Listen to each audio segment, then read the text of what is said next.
বাচ্চা হলো লম্পট দুশ্চরিত্রের অধিকারী। বাচ্চার কানে সংবাদ গেছে, সুন্দরী এক রমণী এই মিশরের উপর দিয়ে যাচ্ছে। বাচ্চার স্বভাবটা ভালো না। নতুন কেউ যদি এই এলাকা দিয়ে যায়, তার সাথে অপকর্ম করার চেষ্টা চালায়, নাউজুবিল্লাহ। ভিডিওটা ভালোভাবে বলে রাষ্ট্রটা বুঝা সহজ।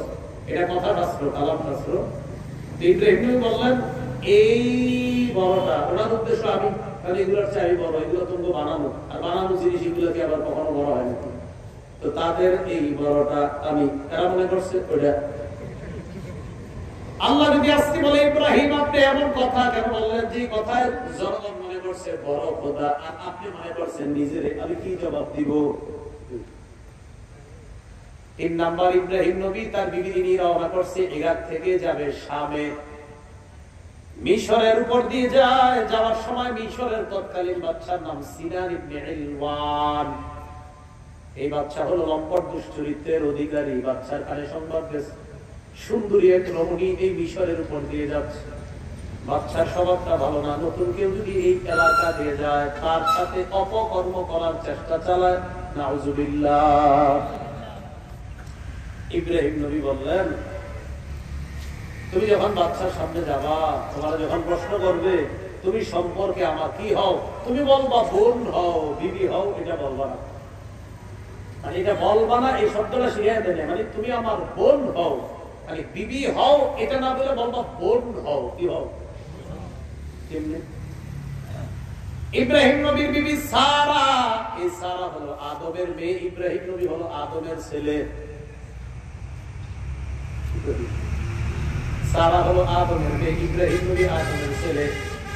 আদমের ছেলে হিসাবে আর তুমি আদমের মেয়ে হিসাবে আমরা দুইজন ভাই বোন। লম্পটের দুশ্চরিত্র থেকে বাঁচানোর জন্য স্ত্রীর ব্যাপারে সাময়িক সময়ের জন্য লম্পটের সামনে বোন পরিচয় দিয়ে যদি স্ত্রীর ইজ্জত বেঁচে যায়, এটা নাজায়েজ না। কিন্তু কিয়ামতের ময়দানে আল্লাহ যদি বলে ইব্রাহিম এমন কথা কেন বললেন, যে কথায় বাদশা মনে করছে আপনার সত্যি সত্যি বোন, কিন্তু আপনি তো সত্যি বোন উদ্দেশ্য নেন নাই।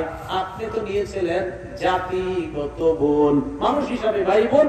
আদমের যত সন্তান আছে, তুমি আদমের ছেলে, সেই হিসাবে আপনি ভাই, আর সে আদমের মেয়ে, সেই হিসাবে বোন। আপনার টার্গেট ছিল এটা। তো বাদশা তো বুঝছে আপনার আপন বোন।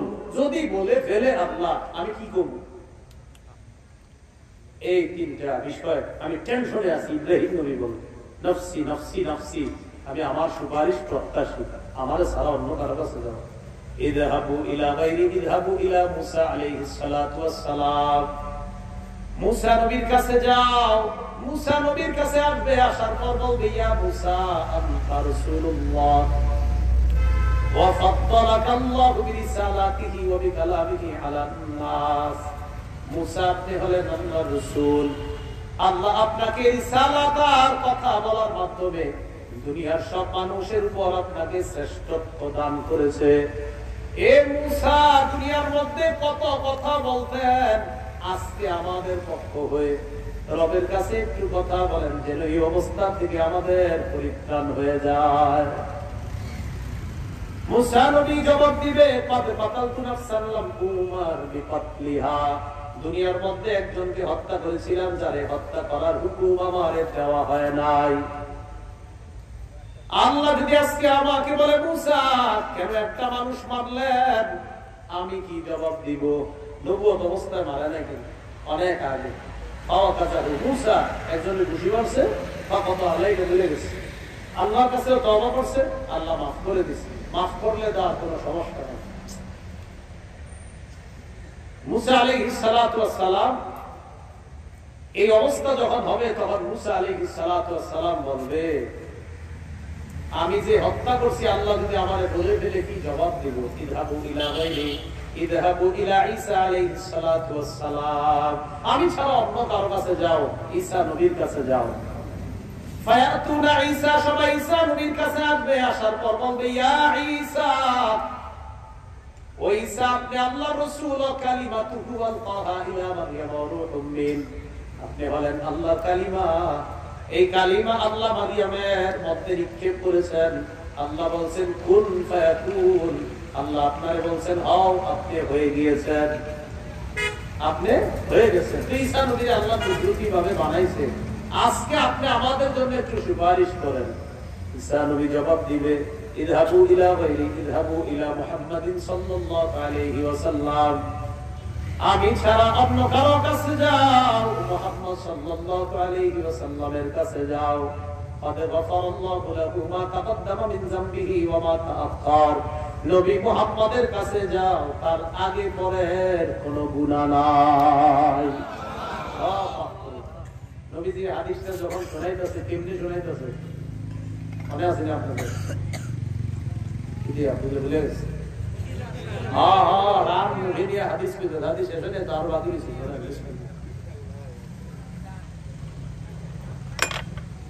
আল্লাহুম্মা লাকাল হামদু ওয়া লাকাশ শুকরু। রাম নবী নিয়ে এটা শোনাইতেছে, এখনো শেষ হয়নি তো।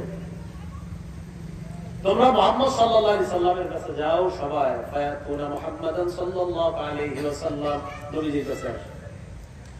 আসার পর নবীজি বলবে, আনতা রাসূলুল্লাহ ওয়া খাতামুল আম্বিয়া। আপনি আল্লাহর রাসূল, আপনি শেষ নবী, আমাদের জন্য সুপারিশ করেন। আমাদের নবী অন্য কারো কাছে আর পাঠাবে না। নবী বলেন, ফান তালিকু হাত্তা আতি তাহতাল আরশি, আমি রওনা করব, আরশের নিচে যাব। আকাউ সাজিদান লিরাব্বি, রবের দরবারে সিজদায় পড়ে যাব। সিজদায় পড়ার পর আহমাদুহু বিতাহমিদিন ইউআল্লিমুনি, আমি আল্লাহর প্রশংসা করব এমন বাক্য দিয়ে, যেই বাক্য আল্লাহ আমারে শিখায়া দিবে। এমন প্রশংসা আল্লাহর করব, আল্লাহ আমারে শিখায়া দিবে। আল্লাহর প্রশংসা করার পর মাথাটা নিচের দিকে থাকবে। ফায়ুকালু, বলা হবে, ইরফা রাসাক, ও মুহাম্মদ আপনি মাথা উঠান। এরপর তিনটা কথা বলবো, জোরে বলেন কয়টা? এক নাম্বার কুলতুসমা, আপনি বলেন, আপনার কথা শোনা হবে। দুই নাম্বার সালতুতা, আপনি যা মন চায় চান, আপনার চাওয়া পূর্ণ করা হবে। তিন নাম্বার ইশফা তুশাফা, সুপারিশ করেন, আপনার সুপারিশ মঞ্জুর করা হবে। নবীজির সুপারিশে বিচার ব্যবস্থা শুরু হবে। আল্লাহ নবীকে আল্লাহ বলবেন, হাবিব আদখিল মিন উম্মাতিকা মান লা হিসাব আলাইহিম মিনাল বাবিল আইমান মিন আবওয়াবিল জান্নাহ, জান্নাতের ডান পাশের দরজা দিয়ে যাদের কোনো হিসাব হবে না, এই পরিমাণ উম্মত আপনি হিসাব ছাড়াই জান্নাতে প্রবেশ করায় দেন। নবীজি বলেন, আল্লাযী নাফসি বিয়াদিহি আন্নামা বাইনাল মিসরাআইনি মিন মাসারি'i আবওয়াবিল জান্নাহ, জান্নাতের একটা দরজার দুই পাশের কপাট, একটা দরজার কপাট দুই পাশের দূরত্ব হলো কামা বাইনা মক্কা ওয়া হিমিয়াত, আও কামা বাইনা মক্কা ওয়া বুসরা, মক্কা আর ইয়ামানের সানআ, মক্কা আর বসরা, এর মাঝে যত দূরত্ব, জান্নাতের একটা দরজার শুধু কপাট, কপাটের দুই পাশের দূরত্ব এত। বিনা হিসাবে জান্নাতে কারা যাবে? এদের স্পেশাল তিনটা গুণ থাকতে হবে। সব গুণ থাকার সাথে সাথে স্পেশাল কয়টা?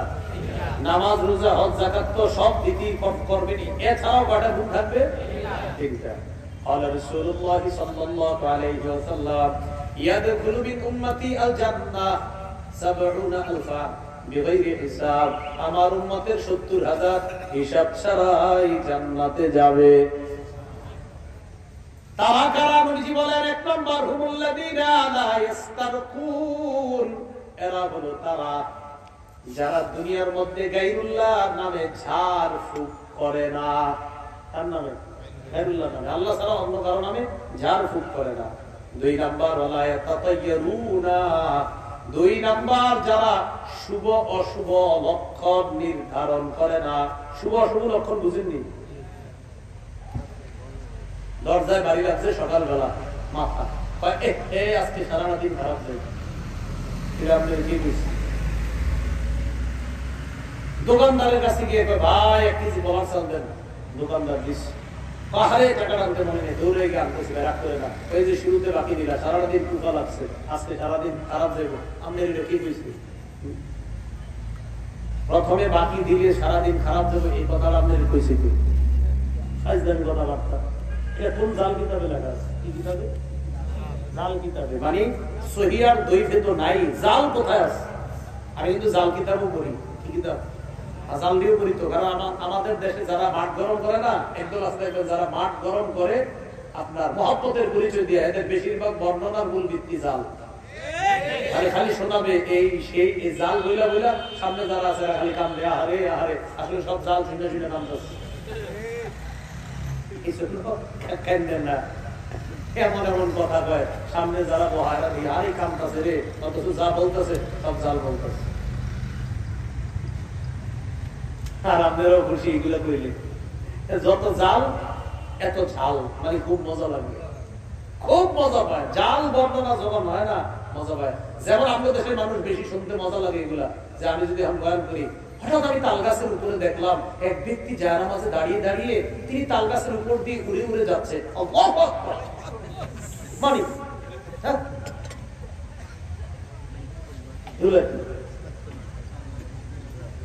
কেউ যাইতে পারে না সত্য কথা, কিন্তু এইগুলা মনে করেন কথার কথা মানে বাড়ায় বুঝতে পারে এত খুশি হয়। আমি একদিন দেখছি কথার কথা, মানে মনে করেন আপনি কোথাও দেখছেন আপনার পীর সাহেব গাছের নিচে নামাজ পড়তেছে, আপনি আমরা একবারে হুজুরে দেখছি গাছের উপরে। আচ্ছা উনি কি নিচে পড়ছেন উপরে? আপনি দেখছেন নিচে, না ইয়া করেন উনি উপরে পড়তেছে, এটা কোন উপকারিতা নেই। মানে আপনি দেখলেন গাছের নিচে, আয়া বললেন কি জানো কি হয়েছে কি, আরে হুজুর তো তাল গাছের উপরে নামাজ পড়ছে, কি দরকার আছে কোনটা? আর সামনে যারা আছে সবাই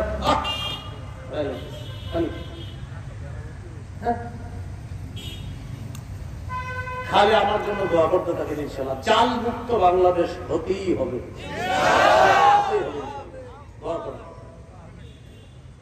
জালটা চলবে না ইনশাআল্লাহ, একের পর এক কোরআন সুন্নাহ চলতেই থাকবে, মারা যাবে শেষ হয়ে যাবে, এর আগ পর্যন্ত এই ইনশাআল্লাহ থামানো যাবে না। কোরআনের ৬২৩৬টা আয়াত, লাখ লাখ হাদিস থাকতে জাল বর্ণনা কেন বলতে হবে বলেন? কেন কোরআনের খুতবার মধ্যে যে আয়াতটা তেলাওয়াত করা হচ্ছে এটারও পর্যন্ত অনুবাদ হচ্ছে না কেন? আল্লাহ আমাদেরকে হেফাজত করুন। তবে আপনাদের উপরে আমার একটা খুশি আছে কি, এখন আমাদের দেশের মানুষ আলহামদুলিল্লাহ দিন দিন সচেতন হয়ে যাচ্ছে, তারা এখন কোরআন হাদিস শুনতে চায়। আমাদের দেশের মানুষ এখন কোরআন সুন্নাহ শুনতে চায়, এটা একটা ভালো লাগার দিক। আল্লাহ আমাদেরকে কবুল করেন। সব সময় মনে রাখবেন, বলেন আমার সাথে, হকের পক্ষের দলিল বলেন কোরআন হাদিস, বাতিলদের দলিল বলেন অমুক তমুক। হ্যাঁ সবসময় বলবো অমুকে বলেছে তমুকে বলেছে, আর আমরা হক পথে যারা থাকবো আমরা বলবো কোরআনে আছে হাদিসে। আল্লাহ আমাদেরকে কবুল করুন। তিন গুণ হলো, এক নাম্বার গায়রুল্লাহ নামে ঝাড়ফুঁক করবে না, 2 নাম্বার শুভ অশুভ লক্ষণ নির্ধারণ করবে না, 3 নাম্বার আলা রাব্বিহিম ইয়াতাওয়াক্কালুন, তারা শুধু আল্লাহর উপর ভরসা করবে। এই 3টা স্পেশাল গুণ যাদের বিনা হিসাবে যাবে, নামাজ রোজা করা লাগবে না, সব লাগবে আলাদা, এই 3টা স্পেশাল থাকবে। কিয়ামতের ময়দানে এইভাবে বিচার ব্যবস্থা শুরু হবে। বিচার হওয়ার পর কারো আমলনামা ভারী হবে, কারো আমলনামা হালকা হবে। মনে আছে সূরা কারিয়া, ওই যে মানুষগুলা পতঙ্গের মতো উঠতে থাকবে, ওই সেখান থেকে আমরা কিয়ামতের মাঠে গেলাম। এরপর আল্লাহ বলেন ফাআম্মা মান সাকুলাত মাওয়াজিনুহু ফাহুয়া ফি ঈশাতির রাদিয়া, যার আমলনামা ভারী হবে সে আনন্দদায়ক সন্তুষ্টির মধ্যে থাকবে, সন্তোষজনক আরামের মধ্যে থাকবে।